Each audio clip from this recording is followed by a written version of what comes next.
बहुत दिनों पहले की बात है। एक शहर की ओर जाने वाले पथ के किनारे एक सरायखाना था।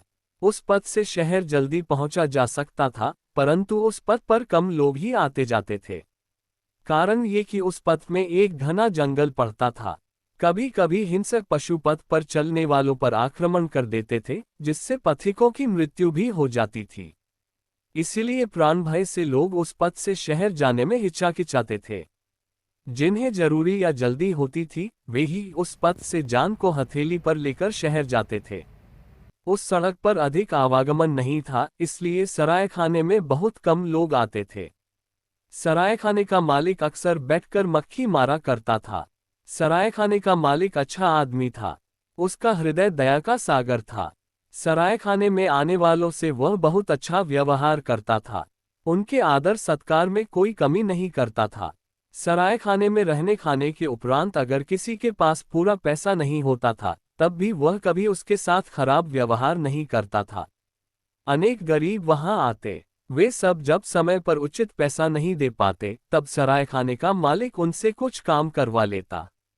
एक दिन एक पथिक सरायखाने में रहने के लिए आया। उसका नाम था सामंत। वह जाति का कुम्हार था। मिट्टी की हांडी, भार, कलसी इत्यादि बनाकर वह बेचा करता था। वह सरायखाने में आकर भोजनादि कर रात में वहीं सो गया। सुबह लोग चलने से पहले सराय वाले को पैसे देते थे, परंतु उसके पास पैसे तो थे नहीं। सामंत ने सुना था कि सराय वाला अत्यंत उदार व्यक्ति है। कोई उसका गुणगान करे तो वह बहुत खुश हो जाता है। तब रुपए पैसे के लिए जुल्म नहीं करता है। सुबह सराय से निकलने के समय सामंत ने सराय वाले से कहा, सब लोग आपका गुणगान करते हैं।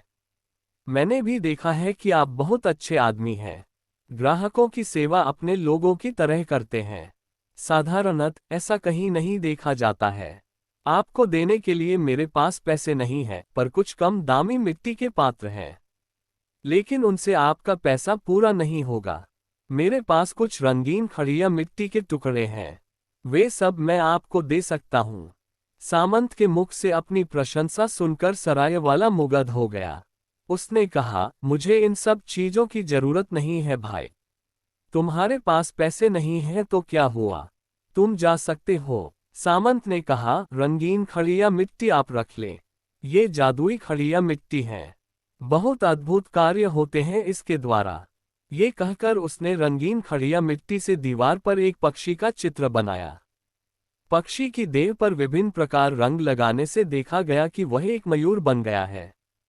तस्वीर देखकर सराय वाला बोला, बहुत सुंदर तस्वीर बनाई है तुमने। बिल्कुल मयूर जैसी तस्वीर है। सामंत बोला, और क्या क्या हो सकता है आगे देखिए। इस तस्वीर वाले मयूर को मैं जीवित कर दूंगा। ये कहकर उसने तस्वीर की ओर देखकर 2 बार ताली बजाई। आश्चर्य! ताली बजाने के साथ ही तस्वीर जीवित हो उठी। मयूर अपनी गर्दन को इधर उधर घुमाने लगा। उसके बाद दीवार से नीचे उतरकर अपने पंखों को फैलाकर नाचने लगा। तस्वीर वाले मयूर की नाच देखकर सब आश्चर्यचकित हो गए। तस्वीर भी जीवित हो सकती है, किसी ने जाना सुना नहीं था।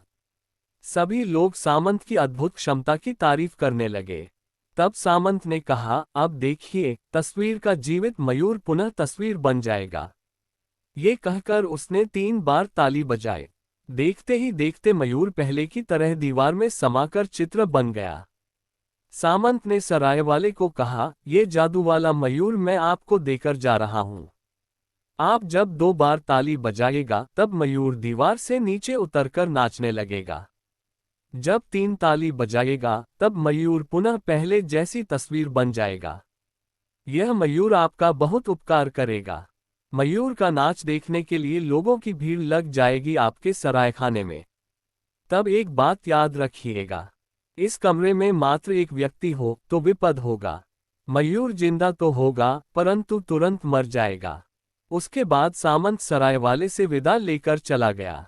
उस दिन से सराय वाले ने अपने ग्राहकों को मयूर का नाच दिखाना शुरू कर दिया। ग्राहक जब भोजन करने बैठते तो वह कहता, देखिए, आप लोगों के आनंद के लिए मैं एक जादू का खेल दिखाता हूँ। ऐसा खेल आप किसी भी सरायखाने में नहीं देख पाएगा। ये कहकर वह दीवार की तस्वीर के सामने खड़े होकर 2 बार ताली बजाता। तुरंत तस्वीर का मयूर जीवित हो जाता एवं धीरे से जमीन पर उतरकर नाच दिखाने लगता।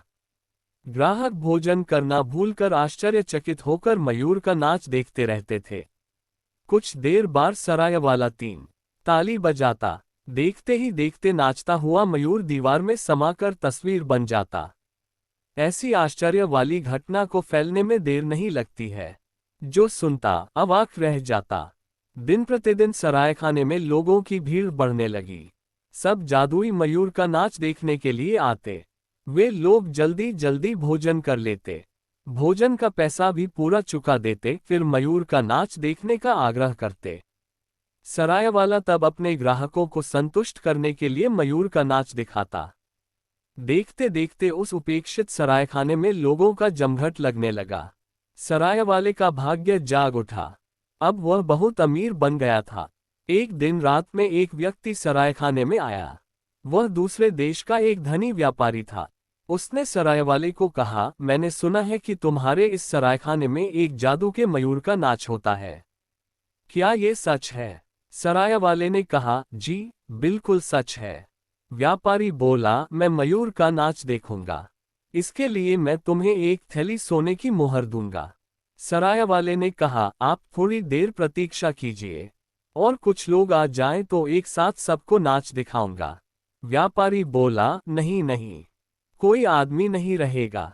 जादुई मयूर का नाच मैं अकेले देखना चाहता हूं। ये लो सोने की मोहर की थैली। एक थैली सोने की मोहर पाकर सराय वाला बहुत खुश हो गया। कुम्हार सामंत की बात उसे याद नहीं रही। उसने कहा, आप बैठिए, अभी आपको मयूर का नाच दिखाता हूँ। ये जो आप दीवार पर मयूर की तस्वीर देख रहे हैं, मैं उसे जिंदा कर दूंगा। उसके बाद वह घूम घूम कर नाच दिखाएगा। ये कहकर उसने 2 बार ताली बजाए। तभी तस्वीर वाला मयूर हिलने डुलने लगा, लेकिन वह कूदकर जमीन पर नहीं उतरा। ऐसा लग रहा था मानो हिलने डुलने में उसे बहुत कष्ट हो रहा है। धीरे धीरे अत्यंत कष्टपूर्वक वह जमीन पर उतरा, परंतु नाच नहीं सका। खड़े खड़े वह थर थर कांपने लगा। फिर एक तरफ लुढ़क कर उसने प्राण त्याग दिए। पल भर में सारी घटनाएं घट गईं। मयूर जमीन में समाकर एक तस्वीर बनकर रह गया। व्यापारी ने झट से सराय वाले के हाथ से मोहर वाली थैली छीन ली और क्रोध से गर्जन करते हुए कहा, यही है तुम्हारा मयूर नाच। यही दिखाने के लिए एक थैली सोने की मोहर लिया था। मुझे क्या तुमने अहमक समझा है? एकदम मूर्ख समझा है। ये कहकर वह सरायखाने से निकलकर तेज कदमों से चलने लगा। सराय वाले को कुम्हार सामंत की बातें याद आईं। वह अपना सिर पीट पीट कर कहने लगा, हाय हाय, क्यों मैं सोने की मोहर के लोभ में पड़ गया। कुम्हार सामंत ने मुझे एक व्यक्ति के सामने मयूर का नाच दिखाने से मना किया था। उसकी बात अनसुनी कर क्यों मैंने सर्वनाश को आमंत्रित किया। हाय हाय, अब कोई ग्राहक मेरे सरायखाने में नहीं आएगा। सराय वाले ने बड़ी आशा के साथ कई बार तालियां बजाईं, पर तस्वीर वाला मयूर जीवित नहीं हुआ। रात बहुत बीत गई थी। सराय वाला घनघोर नींद में था। तभी हठात एक बांसुरी की आवाज सुनकर उसकी नींद टूट गई। इतनी रात को उसके दरवाजे पर कौन बांसुरी बजा रहा है, ये देखने के लिए वह दरवाजा खोलकर बाहर निकला। देखा, वही सामंत बांसुरी बजा रहा है। खुले दरवाजे से वह भीतर आया और मयूर की तस्वीर के पास खड़े होकर बांसुरी बजाने लगा। कुछ ही देर में वह मयूर जीवित हो उठा। वह सामंत के पीछे पीछे चलते चलते रात्रि के अंधकार में विलीन हो गया। उसके बाद उन्हें फिर किसी ने नहीं देखा।